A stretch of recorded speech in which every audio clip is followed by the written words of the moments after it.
Hey everyone, welcome back. जैसे कि आपको पता है कि हमारी smart way to learn JavaScript series continue है और अभी तक इस कोर्स के अंदर काफी सारे वीडियोस अपलोड हो चुके हैं। तो अभी तक प्लेलिस्ट को एक्सेस नहीं किया, यहाँ क्लिक करके बुकमार्क कर लें, डन पे क्लिक करके सेव कर लें। कल के दिन हमने देखा था जावास्क्रिप्ट एक्सरसाइज फॉर बिगिनर्स। तो बिगिनर्स का मतलब ये है कि अभी तक आपने जितना कुछ सीख लिया उसकी बेस पे जो एक्सरसाइज थी वो हमने देखी थी कल के वीडियो में। तो अभी तक हमने बहुत कुछ पढ़ लिया है। हमने जो है इंट्रोडक्शन देखा, variables for string, variables for numbers, familiar operators, unfamiliar operators. उसके बाद हम क्या देखते हैं, हर 3 चैप्टर्स के बाद हम एक्सरसाइज का सॉल्यूशन देखते हैं जो आपको हर वीडियो के एंड में एक्सरसाइज मिलती हैं। तो कल हमने वही देखा था, हमारे 13 चैप्टर्स कंप्लीट हो गए थे। आज हम चैप्टर 14 के बारे में पढ़ेंगे। तो बिना टाइम को वेस्ट किए चलते हैं अपनी जावास्क्रिप्ट बुक के ऊपर और देखते हैं चैप्टर 14 में क्या है और उसको हम कैसे जो है अंडरस्टैंड बनाते हैं अपनी जो है जावास्क्रिप्ट लॉजिक के अंदर। तो बिना टाइम को वेस्ट किए चलते हैं अपनी बुक के ऊपर। तो लेट्स गेट स्टार्टेड।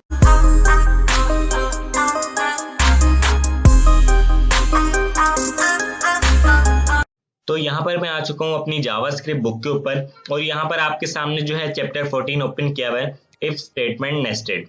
अब ये नेस्टेड का मतलब पहले हम समझते हैं। नेस्टेड का मतलब ये होता है कि अगर एक चीज के अंदर दूसरी चीज आ जाए उसको हम बोलते हैं नेस्टेड। अब हमारे पास लूप्स भी होते हैं, नेस्टेड लूप्स भी होते हैं जावास्क्रिप्ट के अंदर। इसी तरह हमारे पास नेस्टेड इफ भी होती है। लूप्स हम आगे पढ़ेंगे, नेस्टेड लूप भी पढ़ेंगे। तो इफ भी होती है, नेस्टेड इफ भी होती है। तो अगर एक इफ स्टेटमेंट के अंदर दूसरी इफ स्टेटमेंट आ जाए उसी को हम बोलते हैं nested if statement. That's it, फिर इतना सही है और कोई खास डिफरेंस नहीं है।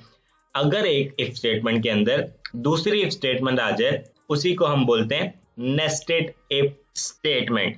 तो चलिए चलते हैं और इसका प्रैक्टिकल देखते हैं।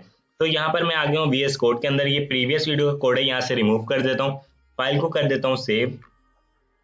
अब मैं क्या करता हूँ, सबसे पहले वेरिएबल बना लेता हूँ x is equal to for example 2 and variable y is equal to 2। मैं थोड़ा सा जूम आउट कर देता हूँ आप लोग के लिए, और जूम कर देता हूँ थोड़ा सा, और इक्वल टू लगाना है यहाँ पर सिंपल। उसके बाद यहाँ पर इफ अगर x इक्वल टू y है, सही है। उसके बाद मैं एक और इफ की कंडीशन लगाऊंगा।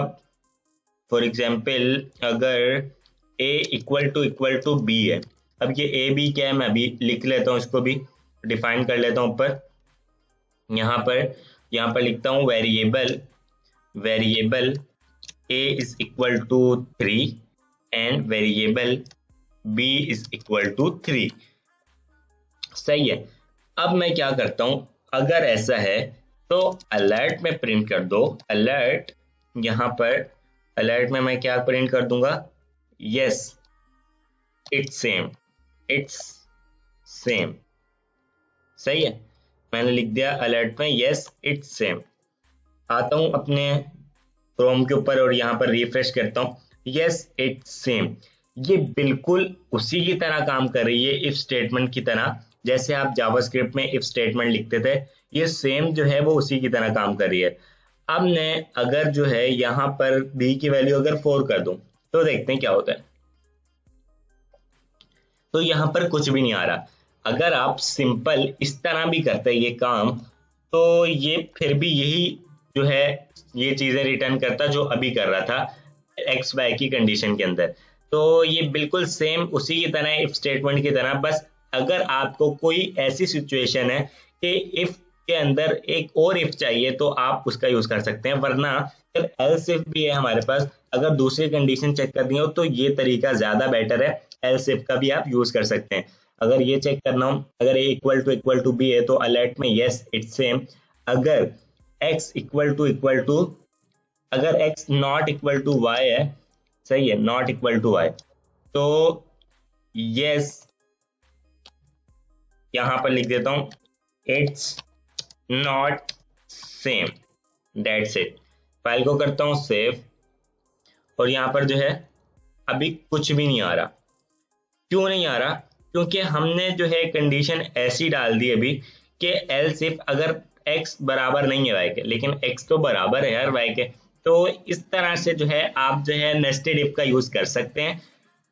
तो मैं आपको रिकमेंड करूंगा जब भी आपको कुछ इस तरह का काम करना हो तो आप एल्स इफ का यूज करें, तो ये ज्यादा बेटर तरीका है। आप यहाँ पर देख भी सकते हैं, ये आप पढ़ सकते हैं, ये जो इनका लिखा हुआ है nest levels are communicated to JavaScript by the position of the curly bracket, there are the blocks nested inside top level if the condition tested by the top if that bracket on line 1 and the closing curly bracket on line 11 in close। ये आप जो है पढ़ सकते हैं, इन्होंने जो लिखा हुआ है आपको बताया हुआ है कि नेस्टेड इफ कब यूज करनी कब नहीं यूज करनी। तो ये बहुत सिंपल सी चीज है नेस्टेड इफ। अगर ये देख रहे हैं, अगर ये पार्ट ट्रू हुआ और ये ट्रू हुआ तो ही ये चलेगा, एल्स में ये चलेगा, एल्स इफ वरना फिर ये चलेगा। अगर ये भी फॉल्स हुआ तो फिर ये चलेगा, अगर ये भी फॉल्स हुआ तो फिर ये चलेगा। ये दोनों सेम ही है, एल्स वाले पार्ट। अगर ये फॉल्स हो गया तो डायरेक्टली ये चल जाएगा बिना टाइम को वेस्ट किए। तो जावास्क्रिप्ट लाइन वाइज चलती है, आपको पता है। तो अगर ये फॉल्स हुआ और ये भी फॉल्स हुआ तो फिर ये डायरेक्टली चल जाएगा। तो आपको पता चल गया नेस्टेड इफ क्या है। अब बात रही एक्सरसाइज की, क्योंकि आपको पता है कि हर वीडियो के एंड में जो है आपको एक्सरसाइज दी जाती है। तो ये जो चैप्टर 14 था ये नेस्टेड इफ से रिलेटेड था। तो इफ स्टेटमेंट हम पहले ही पढ़ चुके हैं और बहुत सारी एक्सरसाइज देख चुके हैं इफ स्टेटमेंट से रिलेटेड। तो मेरा नहीं ख्याल कि आपको जो है नेस्टेड इफ से रिलेटेड भी कोई एक्सरसाइज देखनी होंगी, क्योंकि इसकी कोई इतनी खास हमें ज़रूरत पड़ती नहीं है। तो नेस्टेड इफ से रिलेटेड कोई एक्सरसाइज नहीं है। तो अभी के लिए इस वीडियो में इतना ही। अभी तक प्लेलिस्ट को एक्सेस नहीं किया, यहाँ क्लिक करके बुकमार्क कर लें, डन पे क्लिक करके सेव कर लें। मिलते हैं नेक्स्ट वीडियो में, तब तक के लिए thanks for watching, take care.